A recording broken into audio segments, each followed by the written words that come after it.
بسم اللہ الرحمن الرحیم الحمد للہ رب العالمین اللہم صلی علی محمد کما تحب و ترضی له۔ لرن اسلام ٹوڈے چینل کے پیارے دوستو، السلام علیکم۔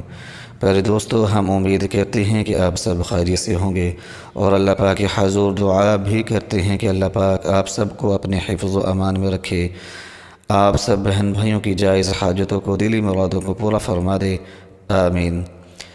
پیارے دوستو، آج شعبان المعظم کا پہلا جمعہ ہے۔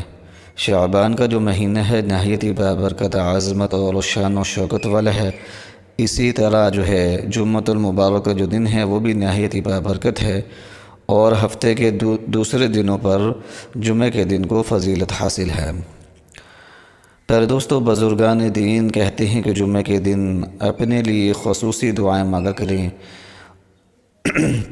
اپنی حاجتوں کے پورا ہونے کے لیے، مشکلات اور پریشانیوں سے نجات حاصل کرنے کے لیے رو رو کر، گڑ گڑا کر، عاجزی اور انکساری کے ساتھ جمعہ کے روز جو ہیں دعائیں مانگنی چاہیے، کیونکہ اس دن ایک ایسی گھڑی آتی ہے، ایسا وقت آتا ہے، ایسے لمحات آتے ہیں جس کے اندر اگر دعا مانگی جائے تو اللہ کے فضل اور کرم کے ساتھ وہ دعا جو ہے قبول ہو جاتی ہے۔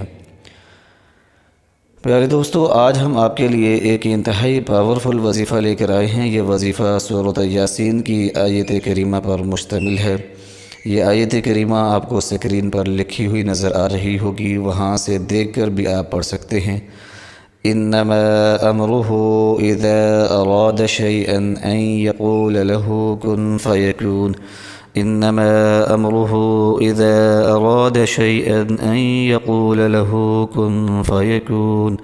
پہلے دوستو، یہ آیت مبارکہ جو ہے نہایت ہی مفید ہے پریشانیوں سے نجات حاصل کرنے کے لیے اور حاجتوں کے پورا ہونے کے لیے۔ اس سے پہلے بھی ہم اس آیت مبارکہ کے وظائف بتا چکے ہیں، اور مختلف لوگوں نے ان وظائف کو کیا ہے اور ان سے فائدہ حاصل کیا ہے۔ آپ بھی اس وظیفے کو لازمی کریں۔ وظیفہ آسان بھی ہے، مختصر بھی ہے اور پاورفل بھی ہے۔ اس وظیفے کو کرنے کی اجازت عام ہے، سب بہن بھائی اس وظیفے کو کر سکتے ہیں۔ اس وظیفے کو صرف اور صرف جائز حاجات اور جائز مقاصد کے لیے کرنا ہے۔ پیارے دوستو، آپ نے جمعہ کے دن جمعہ کی نماز سے فارغ ہونے کے بعد اس وظیفے کو کر لینا ہے۔ اگر کسی وجہ سے جمعہ کی نماز کے بعد اس وظیفے کو نہ کر سکیں تو جمعہ کے دن ہی عصر کی نماز کے بعد اس وظیفے کو کر لیں۔ پہلے دوستو، اس آیت مبارکہ کو آپ نے 100 مرتبہ پڑھنا ہے۔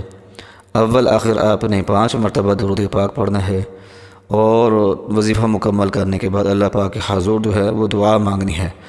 پہلے دوستو، اس آیت کے اندر اللہ تعالیٰ کی قدرت کا بیان ہے، اللہ تعالیٰ کی طاقت کا، اللہ تعالیٰ کی شان و شوکت کا بیان ہے، اللہ تعالیٰ کی عظمتوں کا بیان ہے۔ اس آیت کریمہ کو 100 مرتبہ عاجزی اور انکساری کے ساتھ پڑھیں۔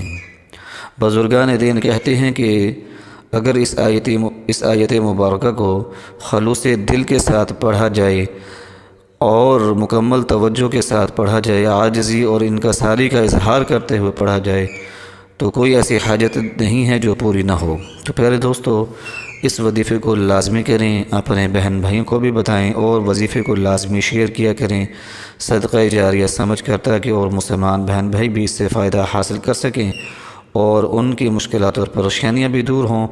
پہلے دوستو، ہمارے چینل کو سبسکرائب کرنا نہ بھولیے گا، تاکہ ہمارے تمام وظائف جو ہیں آپ کو بر وقت ملتے رہیں۔ ہمیں اپنی دعاؤں میں یاد رکھیے گا۔ وآخر دعوانا ان الحمد للہ رب العالمین۔